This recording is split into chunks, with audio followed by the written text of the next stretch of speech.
మార్చి 4 నుంచి 6వ తేదీ వరకు 50వ dairy industry conference HITEX exhibition గ్రౌండ్లో నిర్వహిస్తున్నట్లు Indian dairy association Hyderabad chapter chairman Satish తెలిపారు. సోమాజిగూడ ప్రెస్ క్లబ్లో అందుకు సంబంధించిన బ్రోచర్లను అసోసియేషన్ ప్రతినిధులు విడుదల చేశారు. 3 రోజుల పాటు కొనసాగి ఈ సదస్సుకు ముఖ్య అతిథిగా ముఖ్యమంత్రి రేవంత్ రెడ్డి హాజరవుతారని తెలిపారు. In this direction, the dairy agriculture is growing at 1.5%, 1.6%, upper limit of 2%, 20 times. Today, we are producing about 230 million tons, valued at 10 lakh crore.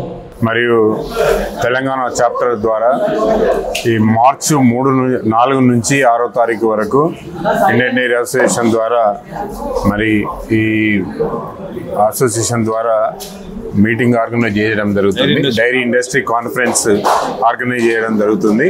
దీంట్లో ఫార్మర్స్ యాజ్ వెల్ యాజ్ ఇండస్ట్రీస్కు సంబంధించినటువంటి ఎక్విప్మెంట్స్కి సంబంధించినటువంటి మ్యానుఫ్యాక్చరర్స్, తర్వాత ప్రొఫెసర్స్, టెక్నికల్ పర్సన్స్ కూడా అందరూ వచ్చి మరి ఈ మీటింగ్లో పార్టిసిపేట్ చేస్తారు. లేటెస్ట్ టెక్నాలజీ ఏముంది ఏంది అనేది ఈ యొక్క మీటింగ్ ద్వారా రైతులు, అదేవిధంగా మరి డైరీ ఇండస్ట్రీలో ఉన్నటువంటి డైరీస్ కూడా తీసుకునేందుకు ఆస్కారం ఉంది. కనుక మీ అందరి సహకారంతో దీన్ని సక్సెస్ఫుల్ చేయాలని కోరుకుంటున్నాం. ఈ కాన్ఫరెన్స్ లో ఫార్మర్స్ కు టెక్నాలజీ అంటే ఎట్లా చేస్తే ఎక్కువ పాలు వస్తాయి ఏంది అనేది కూడా ఫార్మర్ సెషన్ ఉంటుంది. కనుక వాళ్ళకి ఏమన్నా అంటే వాళ్ళకు అడిగేటువంటి క్వశ్చన్స్ కానీ వాళ్ళకు ఉన్నటువంటి అనుమానాలు కానీ నివృత్తి చేసేందుకు ప్రొఫెసర్స్ ఉంటారు. అనుభవజ్ఞులైనటువంటి మరి డైరీ ఇండస్ట్రీలో ఉన్నటువంటి పెద్దలు కూడా ఉంటారు. కనుక తప్పనిసరి రైతులకు ఉపయోగపడుతుంది. దీనికి ముఖ్యమంత్రి గారు 99.9% వారే చీఫ్ గెస్ట్ గా ఉంటారు.